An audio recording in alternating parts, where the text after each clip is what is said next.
about a captive group of students. Okay, first he said that they implied that he wants his students to regurgitate. Now he's holding them captive, which goes hand in hand with what? Terrorism, hostages. He's subconsciously painting this professor to be what?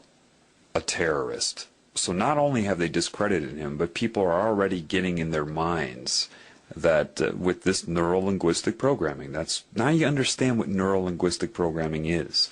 Neural, brain, linguistic, speech, programming the brain with speech via the subconscious. Dual meaning. I don't really care what you believe, but if we're talking about a captive group of students in a classroom, the question we've got to captive. Hang on a second.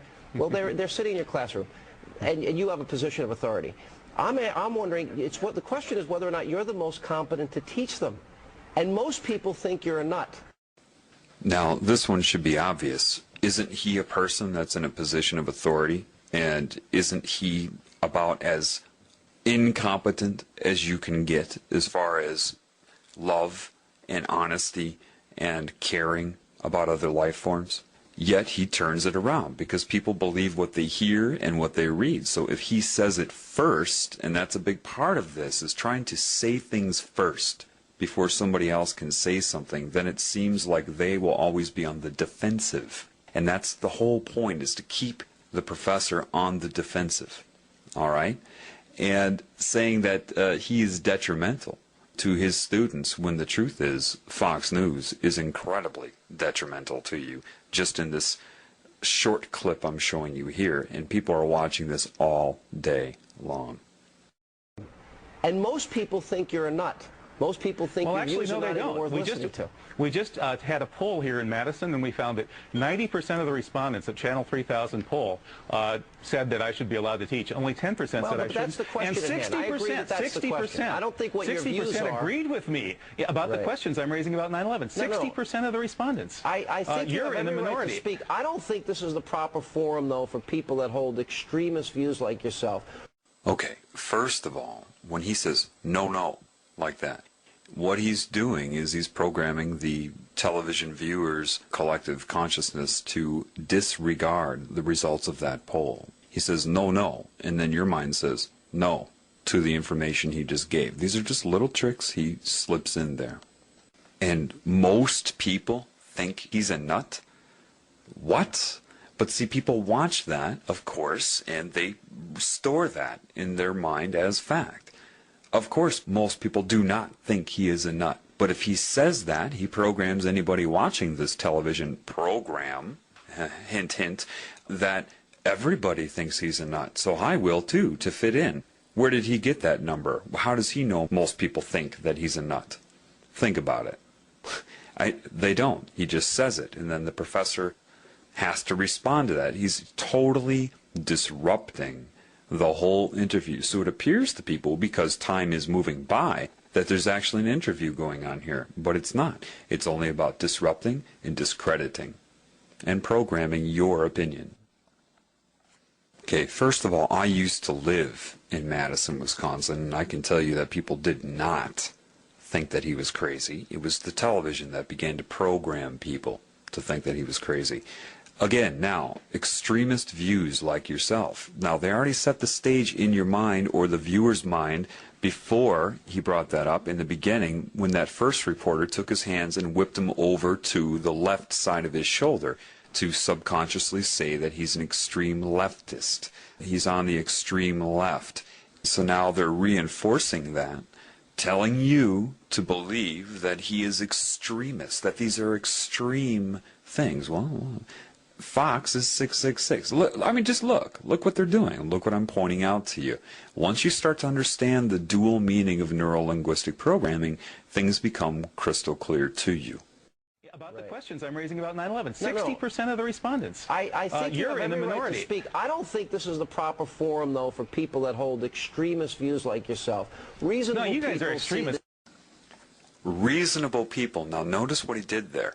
He took his hands and he gestured them towards himself and said reasonable people while pointing to himself. Therefore, your subconscious and your conscious mind is shaped to see Sean Hannity as the reasonable person. They're always using gestures against you in coordination with dual meaning in things they say and direct meaning. So again, reasonable people, all he has to do is point to himself, and that's a subtle, nonverbal gesture to make you associate being reasonable with Sean Hannity's point of view. He's programming your mind. So now after you have associated being reasonable with Sean Hannity, and when he says people think, he points out or opens his hand, so you are to think. See, reasonable people, he points to himself and then opens it up to you, think. You shouldn't be allowed to teach this class. We can do a better job. People will be programmed by that. Reasonable no, you guys are extremists. Fox News is the biggest bunch of extremists on the planet. But reasonable people see you as an extremist, and I don't think you're the most appropriate guy to teach that class. My guess I don't think you're the most appropriate guy to be on the airwaves spewing your venom. And the professor got it right. You can see the look on his face. He says, spewing your venom. That's exactly what he's doing. The problem is that you can't get all of this out in an interview. For example, say I was on an interview like this. They would be doing all the same things to me. All I would be doing is calling attention to everything he's doing, and then he would sit there and argue with me. Nothing would ever get discussed. This is how they take advantage of people. Look how long it's taken me. Do you know this clip is only like 2 minutes long, normally? But just to describe 2 very short minutes of media to you, look how long this is taking.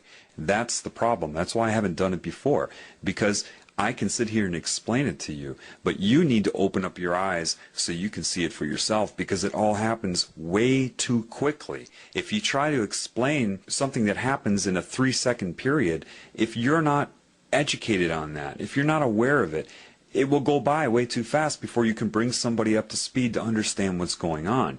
This is why I had to break it down for you, but I still can't do this with everything I see, because this is everywhere. This is common. This is always going on. And it just, you need to educate yourself, but you need to become aware. Again, dual meaning, neuro-linguistic programming, gesturing, association of concepts and beliefs to link them, anchor them in your mind, to misdirect your perception, your beliefs, and your ability to perceive reality in general. Class, my guess I don't think you're the most thought appropriate guy to be on the airwaves spewing your venom throughout this country. I think you guys should be taken off the airwaves because you are the guys who are... We don't want to silence anybody. You teach and we'll do Hannity and Combs. Thank you, Professor. Coming up, we'll have a... We don't want to silence anybody. That's exactly what they have just done. Though you heard a lot of speaking going on, nothing was able to get out into the open. They completely took control of this poor man. And he's brave, okay, to get out there, lose his job, and to speak the truth. And they hound him like bees. They're using techniques that are hidden, that are sorcery. They're of sorcery in their nature. They're hypnotic. They're using negative energy, manipulative techniques, childish argument techniques. And so you've seen a lot of talking, but nothing got out into the open. And you see how nervous they made him. Why? Because he had to keep dealing with their techniques, and he couldn't express the truth. And this is how anybody who tries to get on the media to speak the truth is manipulated, and that's why most don't even bother. They don't bother because they would just get into an argument. I mean, what's the point? The expert that I've seen at this is Stephen Colbert. He was one of the biggest disinformation agents out there. He'll get somebody in for an interview and just completely distract, disrupt, discredit, and there is no interview. That's what I call Stephen Colbert's interviews. They're not interviews. They're Stephen Colbert using techniques to distract and discombobulate, basically. So this is why you don't get the truth in the media. Even if people do get a chance at airtime, they will be interrupted, misdirected, hypnotic suggestions to the audience that are watching it. You just can't. People that know the truth won't even try. They won't even try to go on the mainstream media, and people that do, it ends up like this. So until that is addressed, then nothing will ever be told on mainstream media. But what you can learn from this, don't watch TV.